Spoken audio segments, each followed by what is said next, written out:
స్పష్టంగా కనిపించింది big TV సర్వేలో. ఇక వెంగళరావు నగర్ డివిజన్ గురించి తెలుసుకుందాం. వెంగళరావు నగర్ డివిజన్లో ఎవరు ఏ పార్టీకి ఎంత శాతంగా అనుకూలంగా ఉన్నారు చూస్తే బీఆర్ఎస్కి వెంగళరావు నగర్లో 42.72% అనుకూలంగా ఉన్నారు. ఇక కాంగ్రెస్ పార్టీకి 50.97% అనుకూలంగా ఉన్నారు. బీజేపీకి 4.85%గా అనుకూలంగా కనిపిస్తున్నారు. అంటే బీఆర్ఎస్తో పోల్చుకుంటే కాంగ్రెస్ పార్టీకి 8% కంటే ఇంకా ఎక్కువగానే అనుకూలంగా కనిపిస్తున్నారు వెంగళరావు నగర్ డివిజన్లో. ఇక అనుకూల అంశాలు ఏంటి? మరి కాంగ్రెస్కి అనుకూల అంశాలు ఏంటి, బీఆర్ఎస్కి అనుకూల అంశాలు అంటే చూద్దాం డీటెయిల్గా. కాంగ్రెస్కు అనుకూల అంశాలు ఏంటంటే కాంగ్రెస్ అధికారంలో ఉంది కాబట్టి ఆటోమేటిక్గా సపోర్ట్ పెరుగుతోంది.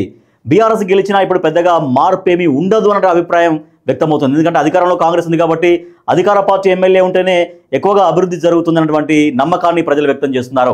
కాంగ్రెస్ గెలిస్తేనే సంక్షేమ పథకాలు ఆగకుండా ముందుకెళ్తాయి, అందరికీ అందుతాయన్నటువంటి నమ్మకం అక్కడ జనం వ్యక్తం చేస్తున్నారు.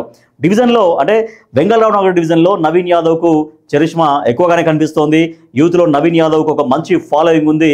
ఇవన్నీ కూడా కాంగ్రెస్కు కలిసి వస్తున్నటువంటి అంశాలు. నవీన్ యాదవ్కు ఉన్నటువంటి మాస్ ఇమేజ్ అనేది చాలా వరకు అది కలిసి వస్తుంది కాంగ్రెస్ పార్టీకి. ఇక బీఆర్ఎస్కి అనుకూలంగా ఉన్న అంశాలు అంటే చూద్దాం. బీఆర్ఎస్కి అనుకూల అంశాలు లోకల్గా నేతలు యాక్టివ్గా ఉంటారు. అక్కడ బీఆర్ఎస్ హయాంలో డివిజన్లో చాలా వరకు అభివృద్ధి జరిగింది కాబట్టి అది కూడా బీఆర్ఎస్తో అభివృద్ధి సాధ్యం అనేది కూడా కొంతవరకు నమ్ముతున్నారు. అక్కడ మాగంటి గోపీనాథ్ పైన ఉన్నటువంటి అభిమానం కావచ్చు, ఆయన చనిపోయాడన్నటువంటి సానుభూతి కావచ్చు, వెంగళరావు నగర్లో అక్కడ డివిజన్లో బీఆర్ఎస్కు కలిసి వచ్చేటువంటి అంశాలుగా చెప్పవచ్చు.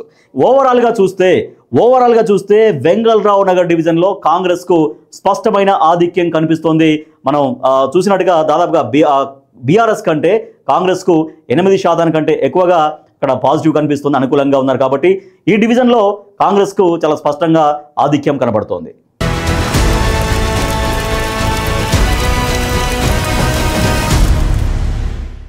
యూసఫ్గూడ డివిజన్లో ఎవరికి ఎంతవరకు అనుకూలంగా ఉన్నారు బిగ్ టీవీ